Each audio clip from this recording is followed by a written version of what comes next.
Yang keempat, Allah Subhanahu wa taala telah mengkhabarkan kepada Rasulullah sallallahu alaihi wasallam bahawa baginda telah diampunkan dosanya yang terdahulu dan yang terkemudian. Kerana itulah, ini huraian dia, Nabi sallallahu alaihi wasallam adalah seorang yang maksum. Apa makna maksum? Yang terpelihara daripada dosa. Nabi kita tak berdosa. Ghufira lahu ma taqaddama min zambi wa ma ta'akhkhar. Diampunkan dosa kesalahannya yang lepas, yang kemudian. Tak berdosa dia. Hanya Nabi sallallahu alaihi wasallam sahaja yang dimaklumkan mengenai perkara ini oleh Allah Subhanahu wa taala. Tidak ada riwayat yang menjelaskan bahawa khabar ini diberikan kepada nabi yang lain yang zahirnya mereka tidak dikhabarkan bahawa mereka telah diampunkan dosanya. Ini kerana setiap nabi lain apabila diminta syafaat pertolongan pada hari kiamat, dan bila kita ni keluar daripada kubur nanti, kita akan berlagak mencari siapa yang menyelesaikan masalah. Bila kita jumpa Nabi Adam AS, kita kata, ya Adam, tolong. Adam kata, aku tak mampu, aku pun ada masalah juga, duduk dalam syurga, keluar daripada syurga. Jumpa dengan Nabi Nuh, Nabi Nuh kata, tak mampu saya. Jumpa setiap Nabi, semuanya tak mampu. Nih, setiap Nabi apabila diminta syafaat pertolongan pada hari kiamat, mereka menolaknya dengan menyatakan mereka tidak layak untuk memberinya disebabkan dosa-dosa mereka yang lalu, dengan berkata nafsi, nafsi. Jadi setiap Nabi kata nafsi, nafsi, aku tak kuasa, tak mampu. Sekiranya setiap Nabi mengetahui kesalahan mereka telah diampunkan, tentulah mereka tidak menangguhkan pertolongan di tempat tersebut. Sebaliknya, Rasulullah sallallahu alaihi wasallam apabila diminta syafaat terus menyanggupinya sambil berkata, ana laha, ana laha. Nabi mengata, sayalah yang akan menyelesaikan, sayalah yang akan menyelesaikan. Jadi bila kita berlagak beribu tahun di mahsyar, seorang-seorang jumpa Nabi, semuanya tak sanggup, kerana mereka mengatakan aku ada kesalahan.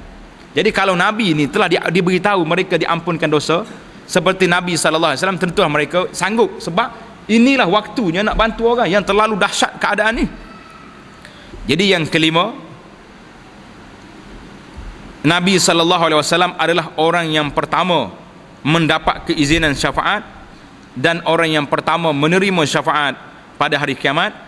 Kata Nabi SAW, wa annahu SAW awwalu syafi'in wa awwalu musyaffa'. Nabi kata, akulah orang yang pertama menerima syafaat dan orang yang pertama diberi kuasa syafaat. Di mana? Bila kita jumpa dengan Nabi SAW, Nabi kita kata, ana laha, akulah orang yang menyelesaikan masalah kamu. Pada waktu itu kita tengok langsung kepada, di saat kita tengah huru-hara ni, Nabi sanggup, aku yang menyelesaikan masalah. Tengok yang keenam, Nabi SAW sentiasa mendahului masalah umatnya melebihi diri baginda sendiri, yang disebut dengan bahasa Arab dengan nama al-ithar. Makna apa? Al-ithar makna kita lebihkan orang lain daripada diri kita. Setiap Nabi mempunyai kuasa doa yang akan diperkenankan oleh Allah Subhanahu wa ta'ala serta merta. Nabi Nuh AS, bila dia 950 tahun, dalam Quran sebut al-fasanatin illa khamsina aman, 1000 tahun kurang 50. Nabi Nuh berdakwah, berapa puluh orang masuk Islam. Maka Nuh telah mengangkat tangan, ya Rabbi la tazad alal audi minal kabir ya Rabb, ya Allah jangan kau tinggal seorang pun orang kafir atas dunia ni, mati semua. Jadi setiap Nabi telah berdoa semasa di dunia, mereka telah guna kuasa ni. Nabi Nuh doa, hujan turun daripada langit, air keluar daripada bumi, habis umat dia yang tidak beriman semuanya tenggelam raib dalam banjir, kecuali yang duduk di atas bahtera Nabi Nuh. Beberapa orang itu, termasuklah yang tenggelam raib ini, siapa dia? Anaknya sendiri. Nabi Nuh panggil anaknya, ya bunayya yarkam ma'ana, hei anak, naik perahu. Anak dia kata, sa'awi ila jabalin ya'simuni minal ma', tak apa abah, saya tak naik pun, saya akan cari bukit yang paling tinggi. Dia ingat kau banjir biasa, bukit ni lepas. Nuh kata, la asimal yaum, tak ada siapa lepas hari ni. Anak naik, tak naik. Akhir sekali anak dia termasuk dalam orang-orang yang tenggelam. Ini menunjukkan bahawa yang pertama sekali Nabi telah guna kuasa doa dia, dan yang kedua yang kita nak mengaji juga bahawa tidak semestinya kita duduk di masjid, anak kita sampai ke masjid. Tak semestinya kita menjadi orang beriman yang saleh, anak kita juga sama. Boleh jadi ayahnya imam masjid, ayahnya ustaz, ayahnya tok lebah, tok guru, anak-anaknya termasuk daripada orang-orang yang tidak mahu kepada Islam. Anak-anak perempuan yang tidak tutup aurat, anak-anak dia macam-macam lagi lah perangai-perangai yang ada. Ini menunjukkan bahawa kelemahan manusia. Maka Nabi SAW kata apa? Namun Nabi SAW telah menyimpan kuasa doa ini untuk berdoa pada hari kiamat bagi menyelesaikan masalah umat. Nabi kata, iddakhartu da'wati syafa'atan li ummati yaumal qiyamah. Nabi kata, aku simpan doa aku ni untuk menyelesaikan masalah umat pada hari kiamat. Bila kita berlarak sampai dekat Rasulullah sallallahu alaihi wasallam, pada waktu itu Nabi kita sujud di bawah aras. Nabi kita berdoa, ya Rabbi, aku minta hari ini doa aku yang mustajab ini supaya engkau beri kepada aku kuasa syafaat nak menyelesaikan masalah umat. Pada waktu itu Allah berfirman kepada Nabi sallallahu alaihi wasallam dengan katanya, ya Muhammad, irfa' ra'sak wasal tu'tah washfatu syafa'. Allah Ta'ala kata, ya Muhammad, angkat kepalamu, angkat kepalamu, meminta apa yang kamu nak hari ini, washfatu syafa', berilah kuasa syafaat, aku akan beri apa yang kamu nak. Kita tuan-tuan di saat huru-hara yang begini besar, ahwal yaumul qiyamah, Nabi kita simpan kuasa doa dia semata-mata nak menyelesaikan masalah. Pada waktu itulah Allah Ta'ala beri kepada Nabi kuasa syafaat. Maka Nabi SAW telah bertindak dengan kuasa yang ada itu. Kalau kita tengok Nabi kita SAW, betapa sayangnya, isar dia, lebihnya kepada umatnya. Sewaktu Nabi kita SAW baca ayat Quran, doa Nabi Ibrahim AS terhadap umatnya. Ibrahim doa, ya Allah, umat aku ni mana-mana yang ikut maka dialah orang yang baik, dan mana-mana yang derhaka fa innaka antal ghafurur rahim. Nabi kata yang derhaka itu engkaulah beri keampunan kepada mereka. Ibrahim doa. Nabi Isa berdoa minta juga kepada umatnya supaya diampunkan.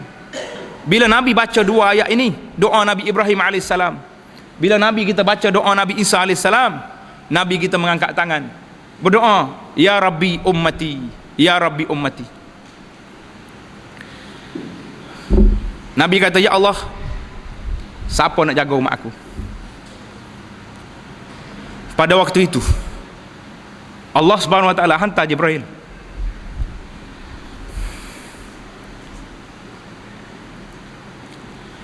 Supaya pergi tanya Rasulullah sallallahu alaihi wasallam, ya Muhammad, wa ma yubkik? Mengapa tuan menangis? Nabi mengatakan, memberi jawapan kepada Jibril, ya Jibril, siapa yang nak jaga umat aku, ya Jibril? Allah telah mengetahui apa yang dikehendaki oleh Rasulullah sallallahu alaihi wasallam, tapi Nabi kita menangis.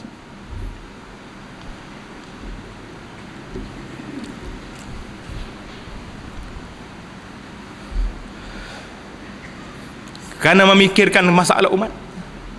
Maka Nabi sallallahu alaihi wasallam, Jibril datang, ya Muhammad, Allah berfirman, perintah pada Jibril, izhab ila Muhammad, mau pergi kepada Muhammad sallallahu alaihi wasallam, beritahu kepada Muhammad, inna sanurdika fi ummatika ya Muhammad. Allah kata, ya Muhammad, jangan bimbang, aku akan beri kepada engkau ya Muhammad apa yang engkau reda terhadap umat engkau ya Muhammad sallallahu alaihi wasallam. Maka Nabi kita menangis karena memikirkan pada masalah umat. Kita umat Muhammad sallallahu alaihi wasallam, apakah tangisan kita? Memikirkan kepada umat Muhammad sallallahu alaihi wasallam, berapa ramai orang yang telah mencabar Nabi apabila mereka tidak melaksanakan hukum, tidak mengikut sunnah Rasulullah sallallahu alaihi wasallam, ataupun mereka meminda-minda perjalanan agama ini. Berapa banyak air mata kita tumpah kerana agama. Nabi kita menangis kerana memikirkan masalah umat, sehingga Allah Ta'ala hantar Jibril, ya Muhammad, inna sanurdika fi ummatik, jangan bimbang ya Muhammad, kami akan reda beri kepada engkau apa yang menenangkan hati engkau terhadap umat engkau Muhammad, umat-umat engkau ya Muhammad sallallahu alaihi wasallam.